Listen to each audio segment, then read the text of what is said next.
तो गाइस आज वापस हम लेकर आ चुके हैं रॉन्ग टर्न पार्ट 2। तो मूवी के स्टार्टिंग में ही हमें एक मॉडल किम्बरली को दिखाया जाता है जो कि वेस्ट वर्जीनिया के जंगल में अपनी सूट के लिए जा रही होती है। अब चलते चलते ये रास्ता भटक जाती है, दो रास्ते इसके सामने आते हैं। खैर ये सरफिरी थी, ये निकल जाती है। वैसे मैप के अकॉर्डिंग नहीं, अपनी सरफिरी बुद्धि के अकॉर्डिंग। रास्ते में चलते चलते उसका कॉल कट जाता है और वो देखती है कि उसका नेटवर्क भी यहाँ पर बिल्कुल ही लो है। मोबाइल देखते वक्त उसके सामने अचानक से कोई आ जाता है और बुरी तरीके से टकरा जाता है। इस वक्त गाइस किम्बरली बहुत ही ज्यादा घबरा जाती है। वो उसके हालचाल देखने के लिए उसके क्लोज जाती है। किम्बरली उसकी मदद करना चाहती थी, वो बहुत ही ज्यादा घायल था, उसकी सांसें बस चल रही थी। जैसे ही किम्बरली उसके ज्यादा क्लोज हो जाती है, वो बंदा किम्बरली के निचले होठ को बुरी तरीके से काट लेता है। उसके चेहरे से इतनी ज्यादा ब्लडिंग हो रही होती है कि ये देखने लायक बिल्कुल ही नहीं था। किम्बरली अब बचने के लिए वहां से भाग रही होती है। तभी अचानक से एक और हैवान उसके सामने आ जाता है जिसका नाम थ्री फिंगर होता है, जो किम्बरली को अपनी कुल्हाड़ी से दो टुकड़े कर देता है। देन आगे ये दोनों मिलकर उस किम्बरली के दोनों पीसेस को एक एक कर घर ले जा लेते हैं। मूवी आगे बढ़ती है और हमें एक रिटायर कर्नल दिखाया जाता है जिसका नाम डेल मर्फी होता है, जो कि वेस्ट वर्जीनिया में एक रियलिटी शो को एडवर्टाइज कर रहा होता है। इस शो में टोटल 6 पार्टिसिपेंट थे, जिनमें किम्बरली भी थी, जो कि यहाँ पर पहुंच ना सकी थी क्योंकि उसे थ्री फिंगर और वन आई ने मार डाला था। इस रियलिटी शो को माइकल नाम का लड़का डायरेक्ट कर रहा था।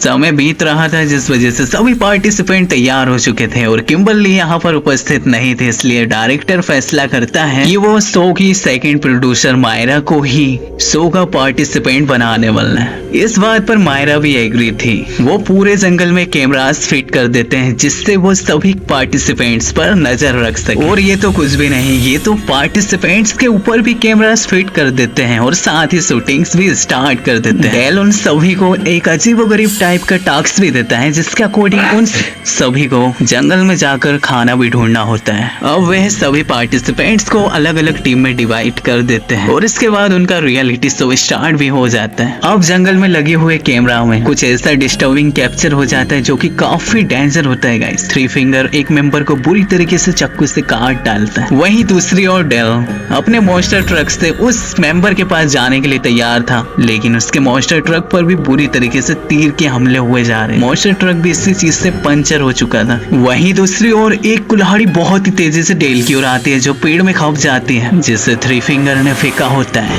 वहीं डेल थ्री फिंगर के ऊपर चाकू से पलट वार करता है, लेकिन इस चीज से उससे बिल्कुल भी फर्क नहीं पड़ता है। इस चीज से हमें यह पता चलता है कि थ्री फिंगर शॉर्ट और वन है, ये मॉन्स्टर को किसी टाइप का भी असर नहीं होता है। वहीं दूसरी ओर माइकल टीम ए को शूट कर रहा होता है। वो दुनिया को सर्वाइवल के अलावा भी बहुत कुछ दिखाने चाहता था, लेकिन जैक इस चीज से इनकार कर देता है। वह ऐसा कुछ नहीं करना चाहता था क्योंकि उसकी फैमिली वाले भी इस शो को देखने वाले थे। इतना कहकर वह यहाँ से चले जाता है, लेकिन एलिना इस ऑफर को बिल्कुल भी गंवाना नहीं चाहती थी। इस वजह से वो डायरेक्टर के साथ इंटीमेट होकर इस ऑफर को एक्सेप्ट कर लेते हैं। वहीं नीना और मारा को एक ऑफर मिलता है जिसके अकॉर्डिंग उन्हें रिवर के पास जाकर एक टास्क को कंप्लीट करना होता है। फाइनली नीना और मारा इस टास्क को कंप्लीट भी कर लेते हैं। साथ ही वो डायरेक्टर और एलिना को भी साथ में देख लेती है, जिससे वो काफी डिसहार्ट हो जाती है। वैसे वो डायरेक्टर के लिए ये सब कर रही होती है क्योंकि डायरेक्टर ही उसका फर्स्ट क्रश होता है। वहीं दूसरी ओर एम्बर और जॉन्सी को जंगल में एक बारबेक्यू नजर आता है जिससे वो कपड़े की सहायता से उठाकर लेकर चले जाते हैं। वहीं दूसरी ओर मायरा उस जगह को छोड़ना चाहती थी और वो चलते चलते एक घर के पास पहुंच जाती है। वैसे इनका टारगेट यहाँ पर एक कॉल था, लेकिन यहाँ पर डिफॉर्म लोगों के कुछ फुटेज भी इन्हें मिल जाता है। वैसे ये दोनों इन डिफॉर्म लोगों के बारे में नहीं जानते थे, जिनमें थ्री फिंगर शॉर्ट और वन आई और उसकी फैमिली थी। तभी अचानक से कोई चीखते हुए उनके घर के अंदर आता है और ये दोनों भी गेट के पीछे से उन्हें छुपकर देख रही होती है, जहाँ डिफॉर्म फीमेल्स की डिलीवरी हो रही होती है। तभी अचानक से एक डिफॉर्म फीमेल इन दोनों को देख लेती है। वो गुस्से के मारे बहुत तेज चिल्लाती है, जिससे ये दोनों डर जाती हैं और उस गेट को लगाकर वहां से भागने लगती हैं। लेकिन दूसरा गेट लॉक होने के कारण वो दोनों वहां पर फंस जाती हैं। अब ये थोड़ा सा माइंड लगाती हैं और वहां की विंडो को खोलती हैं, जिसके द्वारा वो फाइनली वहां से बाहर निकलने में कामयाब हो जाती है। उन दोनों को बिल्कुल भी समझ नहीं आ रहा था कि आखिरकार अब क्या किया जाए। वो दोनों अपनी जान बचाने के लिए वहां पर से जी तोड़कर भाग रही होती हैं, लेकिन सॉटूथ उन सभी को दौड़ते हुए देख लेता है। वो कुल्हाड़ी फेंक कर मारा को मारता है, जिससे मायरा इस पार्ट पर ही खत्म हो जाती है। अब सॉर्टूट वहाँ पर आकर मायरा के सर से उस कुल्हाड़ी को निकाल लेता है। नीना वहाँ पर छुपी हुई होती है, वह किसी भी हालत में अपनी जान को बचाना चाहती थी। वहीं दूसरी ओर सॉर्टूट का पार्टनर उससे लेने के लिए आ जाता है, वह उसके बीच में मायरा की फिंगर को चबा भी रहा था। उसने उससे नीना के पास फेंक दिया था, जिससे नीना काफी डिस्टर्ब हो गई थी। खैर ये सिचुएशन बहुत ही ज्यादा भयावह है। वहीं दूसरी ओर माइकल हार्गी की ओर जाने लगता है और यहाँ निया स्माइल करती हुई अकेली बच जाती है। यहाँ वन आई काफी टाइम से निया को छुप कर देख रहा होता है, जिस वजह से वन आई की पार्टनर बहुत ज्यादा ज्वेलस फील करती है और वो वन आई को बहुत बुरी तरीके से मारने लगती है। इसी बीच वो एक खंजर को लेकर निया के क्लोज आती है और निया की पीठ पर इतने वार करती है कि उसकी पीठ पूरी छल्ली छल्ली हो जाती है। वहीं दूसरी ओर जब डेल को होश आता है तो वो अपने आप को उल्टा लटका हुआ पाता है, जिसके क्लोज 3 फिंगर होता है और वो किसी अन्योन व्यक्ति का शरीर बुरी तरीके से चीर रहा होता है। अब जैसे ही 3 फिंगर डेल को मारने वाला होता है, डेल उससे बुरी तरीके से जख्मी कर देता है और वो अपने आप को आजाद कर लेता है। बेसिक गाइस डेल एक बहादुर सोल्जर होता है, वो 3 फिंगर से बहुत ही बहादुरी से फाइट कर रहा होता है। इसी बीच वो एक बंदूक को उठाकर 3 फिंगर को शूट करके उससे वहां पर खत्म कर देता है। वहीं दूसरी ओर हमें बस का सीन दिखाया जाता है, जहाँ पर माइकल सभी कैमरास को चेक कर रहा होता है। तभी अचानक से बस अपने आप चलने लगती है, जिससे माइकल काफी शॉक हो जाता है। लेकिन जब उसे पता चलता है कि ये आदमखोर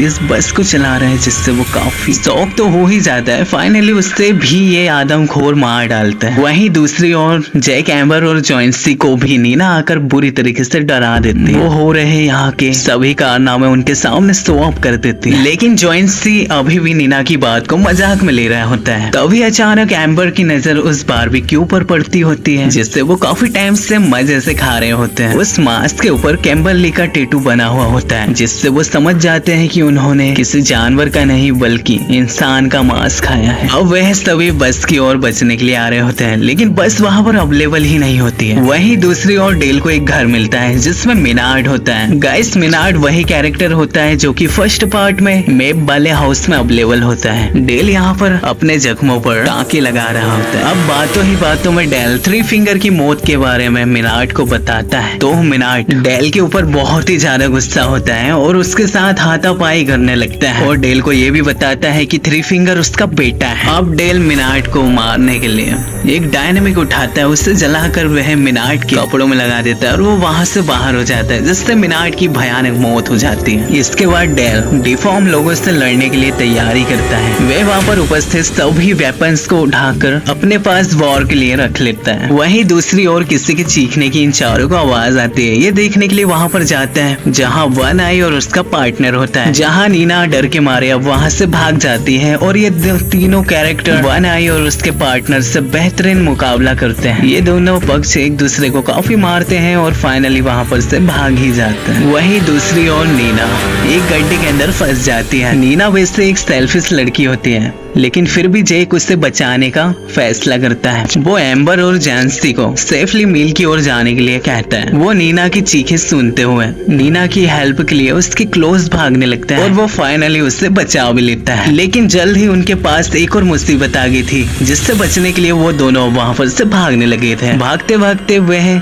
जंगल के लास्ट किनारे तक आ जाते हैं। उस किनारे पर रिवर के अलावा और कुछ भी नहीं था और उन्हें जान बचाने के लिए रिवर में ही कूदना था। वह उसके अंदर कूद भी जाते हैं। वहीं दूसरी ओर एम्बर और जॉइंसी भाग रहे होते हैं। जॉइंसी एक ट्रैप में फंस जाता है, जिससे बचाने के लिए एम्बर उस रस्सी को खोलने के लिए उसके क्लोज चली जाती है, लेकिन वो भी एक ट्रैक में फंस जाती है। वहीं सॉर्टूथ अपने फैमिली मेंबर को तीर धनुष की ट्रेनिंग दे रहा होता है, जो आदमखोर इन दोनों कैरेक्टर को बुरी मौत देता है। वो दोनों को एक साथ ही भेज देता है। अब नीना और जैक मील के क्लोज पहुंच जाते हैं, जहाँ अलमारी में उन्हें एक स्केल्टर मिलता है, जो कि काफी बदबूदायक होता है। जो स्केल्टर एक छोटी सी बच्ची का होता है, जो कि इन आदमखोरों से बचने के लिए छुपी हुई होती है, जिसकी यहाँ पर तड़प तड़प के दर्ददायक मौत हो गई थी। नीना इतनी सारी मौतों को देखकर बहुत ही ज्यादा डिस्टर्ब हो चुकी थी। अब उन दोनों की नजर पास में ही पड़ी हुई बहुत सारी कारों के ऊपर जाती है, जो कि इन्हीं की तरह यहाँ पर घूमने के लिए आए हुए होते हैं, लेकिन रास्ता भटकने के कारण इन आदमखोरों के द्वारा मारे जा चुके हैं। वहीं बस के अंदर से माइकल की आवाजें आ रही होती है, तो जैक उसे देखने के लिए जाता है। अंदर एक LCD चल चल रही होती है, जिससे जैक समझ जाता है कि ये उसके लिए बिछाया हुआ एक जाल है।